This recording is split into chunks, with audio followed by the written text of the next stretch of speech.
Quand un nouveau chef prend les rênes d'un groupe en pleine tempête, Ouais, au cœur d'une vraie crise. voilà, une crise profonde, quelle est la toute première chose qu'il devrait dire? C'est la grande question. C'est vraiment une interrogation intemporelle sur la nature même du leadership, en fait. Tout à fait. Est-ce qu'il faut immédiatement chercher à rassurer tout le monde?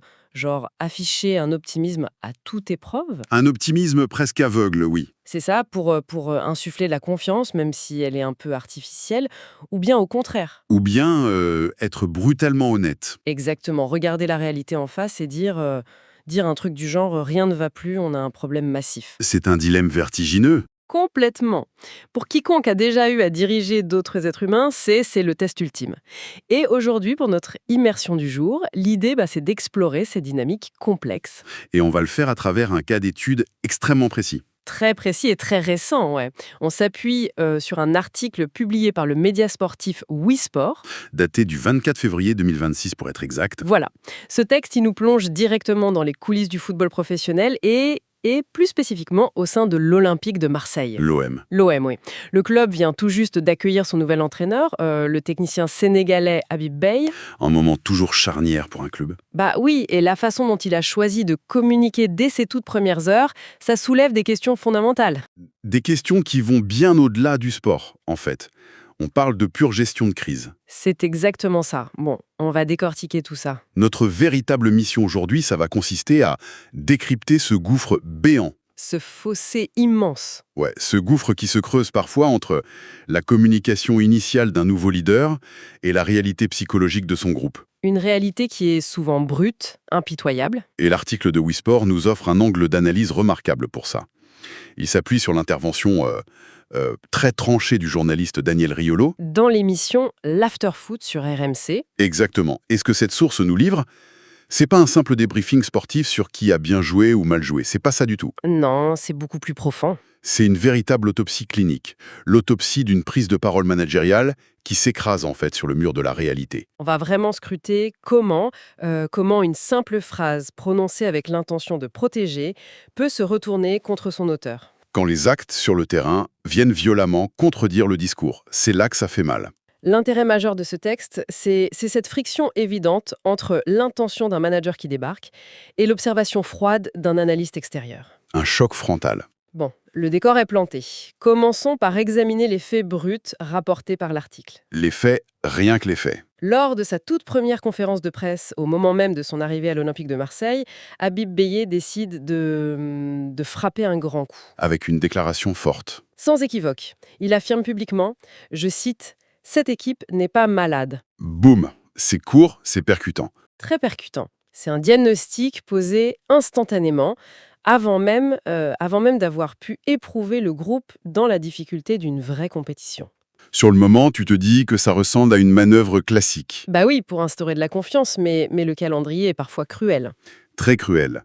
Le week-end dernier marquait le tout premier match de Beye sur le banc marseillais face à l'équipe de Brest. Et à l'issue de cette rencontre, le paysage a complètement changé. Ah, ça basculait. Le technicien a été contraint de revoir radicalement sa copie face aux médias. Il a dû évoquer cette fois-ci de réelles difficultés au sein de son effectif. Le décalage entre le fameux « tout va bien » de l'arrivée et le constat d'urgence post-match, c'est d'une violence assez frappante quand on y pense. Ce revirement, il illustre parfaitement ce qu'on qualifie souvent en stratégie de communication de l'erreur de diagnostic initial. L'erreur de diagnostic, c'est le terme. Et c'est exactement là-dessus que Daniel Riolo concentre toute sa critique dans l'article. Il ne prend pas de gants, hein. Ah non, pas du tout. Il affirme que le technicien s'est lourdement trompé dès ses premières paroles et qu'il, je cite le texte, doit vite rectifier le tir. Rectifier le tir, oui. Ce qu'il faut creuser ici, pour notre auditoire, c'est la mécanique psychologique qui pousse un leader à agir comme ça. Pourquoi on ressent ce besoin viscéral d'affirmer publiquement que l'équipe n'est pas malade? Alors que, visiblement, tous les voyants extérieurs clignotent en rouge. Généralement, c'est pas de l'aveuglement. Faut pas croire que le manager est naïf. Non, c'est une tentative de déprogrammation mentale. Exactement. Le nouveau chef se dit que s'il traite ses collaborateurs ou ses joueurs comme des vainqueurs en pleine santé, ils finiront par adopter cette identité. C'est la fameuse méthode Coué. La prophétie autoréalisatrice. Tu crées une réalité par le langage. Mais le grand danger de ce pari, c'est le test du réel. Le terrain de Brest. Le terrain de Brest est venu infliger un démenti immédiat à ce discours rassurant. Et là, le capital confiance du leader subit une décote brutale. Et ce capital, c'est sa ressource la plus précieuse les premiers jours. La plus précieuse et la plus fragile. Ce face-à-face en direct, il est passionnant à observer froidement. D'un côté, on décèle l'approche d'Habib Bey, qui tente d'installer un pare-feu psychologique. En niant la maladie. Oui, en niant la maladie pour protéger ses joueurs. Et de l'autre, on a la lecture hyper pragmatique de Daniel Riolo. Lui, il refuse cette illusion. Il exige qu'on nomme le problème pour pouvoir le traiter. Ce qui est captivant ici, c'est de regarder cette situation de manière clinique. Pas pour accabler le nouvel entraîneur, ni pour encenser le journaliste. On est d'accord, on reste neutre. On veut juste comprendre la mécanique interne d'une crise d'équipe. Faut-il voir dans la déclaration de Beillet une véritable erreur d'évaluation des dynamiques de son vestiaire? Ou s'agit-il simplement d'une tactique de communication défensive qui s'est fracassée contre un réel trop lourd à porter? Ces deux hypothèses, elles coexistent dans le texte.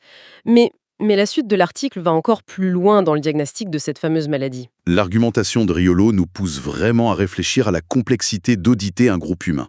Quel que soit le domaine, finalement. Peu importe le domaine, quand un dirigeant prend ses fonctions, il s'appuie sur ce qui est visible, ce qui est mesurable.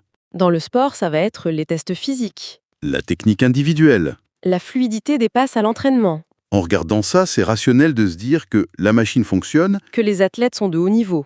mais la démonstration du journaliste de RMC, elle consiste à dire que l'œil du manager a regardé au mauvais endroit. La défaillance n'est pas dans les jambes. Elle n'est pas dans l'outil de travail. Et c'est là que ça devient vraiment intéressant.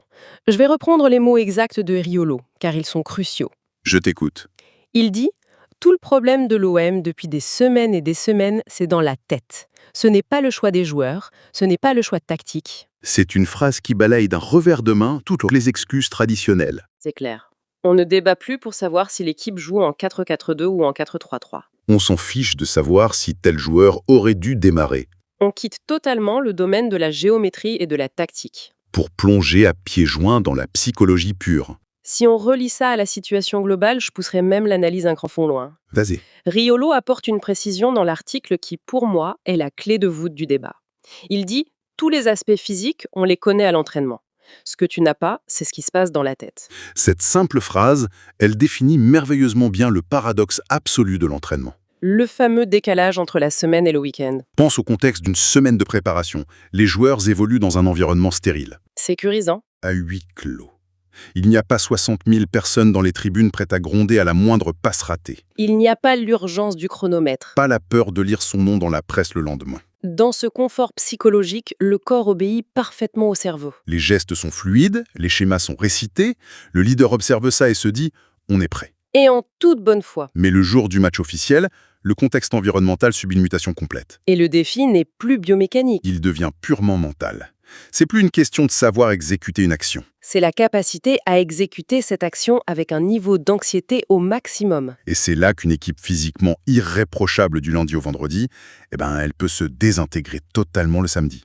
Une désintégration qui, d'après notre source, a été flagrante lors de la confrontation contre Brest. Ah oui, l'article relate que la première mi-temps de ce match a été qualifiée par Riolo de, attention les termes sont forts, catastrophique en termes d'attitude et d'intensité. L'utilisation du mot catastrophique accolé à attitude et intensité, c'est révélateur. On ne parle pas d'une maladresse technique, Non, l'intensité et l'attitude, ça relève du moteur interne. de l'engagement, de la volonté de se faire mal pour le collectif. Quand on constate qu'un athlète professionnel manque d'intensité, il n'a pas oublié comment courir. Il y a un verrou qui a sauté à l'intérieur. Une paralysie qui s'est installée. Et le texte source met un nom très précis sur ce verrou. Il pointe du doigt la gestion de l'émotion. Qu'il qualifie de terrible. Terrible, oui. Ce n'est pas abstrait, c'est une réalité dévastatrice. Gérer ses émotions dans la haute performance, c'est maintenir sa lucidité quand le plan s'effrite. C'est absorber la pression sans se disloquer. Quand un groupe échoue dans cette gestion émotionnelle, la biologie prend le relais de manière dramatique. Sous l'effet du stress, perçu comme une menace, le cerveau bloque tout. Les prises de décision deviennent erratiques, Des sportifs surentraînés se retrouvent avec des jambes de plomb. incapables de faire une passe à 3 mètres. Ils courent comme s'ils portaient des bottes en fonte. C'est exactement ça. Voilà comment la défaillance de la gestion de l'émotion transforme une armada athlétique en un groupe fantomatique. Face à ça, aucun système tactique ne peut fonctionner. Alors, qu'est-ce que tout cela signifie pour le quotidien de ceux qui nous écoutent? Pourquoi cette dynamique interne intéresse au-delà des amateurs de sport? Parce que ce qu'on observe sur la pelouse, c'est la loupe grossissante d'une loi humaine universelle. Totalement. Il suffit d'imaginer le monde de l'entreprise. Prenons une équipe de projet. Voilà, une agence de communication ou une équipe de développeurs travaillant sur un lancement crucial. Cette équipe, elle a les ordinateurs les plus performants, les meilleurs logiciels. Ça, c'est l'équivalent du dispositif tactique. Elle est composée d'experts ou CV impressionnants. C'est la préparation physique. Ils abattent un travail phénoménal dans le confort de leur bureau. Lors des réunions entre collègues, tu baignes. Le nouveau directeur de projet les regarde et déclare à son comité de direction « Cette équipe n'est pas malade, on va décrocher le contrat ». L'analogie trouve tout son sens quand arrive le jour J. Le matin de la grande présentation devant le client. C'est leur match de compétition. L'environnement change, la pression s'invite dans la pièce. Le rétroprojecteur refuse de s'allumer. Le client soupire bruyamment. Et soudain, c'est le naufrage collectif. Le chef de projet commence à bégayer.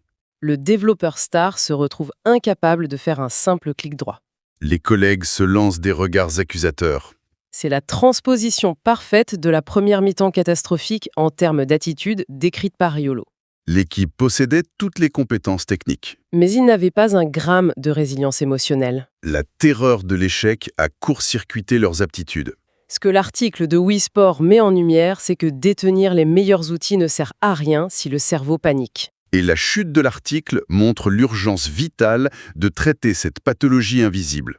Le journaliste de RMC conclut par un avertissement qui sonne comme un ultimatum pour l'entraîneur. Il déclare « J'espère vraiment que c'est cet aspect-là qu'il va corriger, sinon l'OM n'ira nulle part cette année. » N'ira nulle part.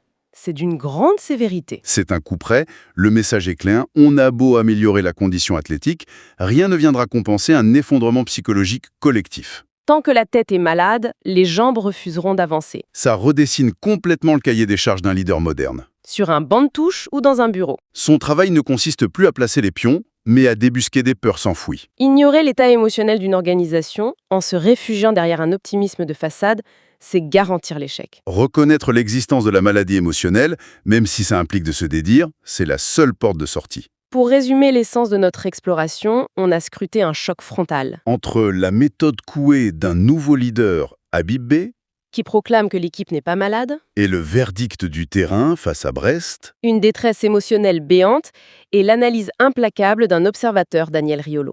un groupe dont le logiciel émotionnel est corrompu ne peut être réparé par la tactique. Cela soulève une question essentielle d'ailleurs, pour conclure. Je t'en prie. Si, comme le dit Riolo, tous les aspects physiques et tactiques se règlent à l'entraînement, Oui. comment un leader peut-il concrètement entraîner la gestion de l'émotion avant que le groupe ne soit face à la véritable tempête? C'est la question à 1 million. Est-ce que le véritable rôle d'un manager aujourd'hui n'est plus du tout la technique, mais exclusivement la psychologie pure? C'est une réflexion fascinante à garder en tête. Totalement. Nous laissons notre auditoire méditer là-dessus. La prochaine fois que l'on observera un groupe doté de tous les talents mais qui n'arrive à aller nulle part, Il faudra se rappeler de cette dynamique. la réponse ne se trouve pas dans les outils, mais dans la gestion des émotions. Absolument. Merci à toutes et à tous d'avoir suivi cette analyse en profondeur aujourd'hui. Gardez l'esprit critique et à très bientôt pour une nouvelle exploration.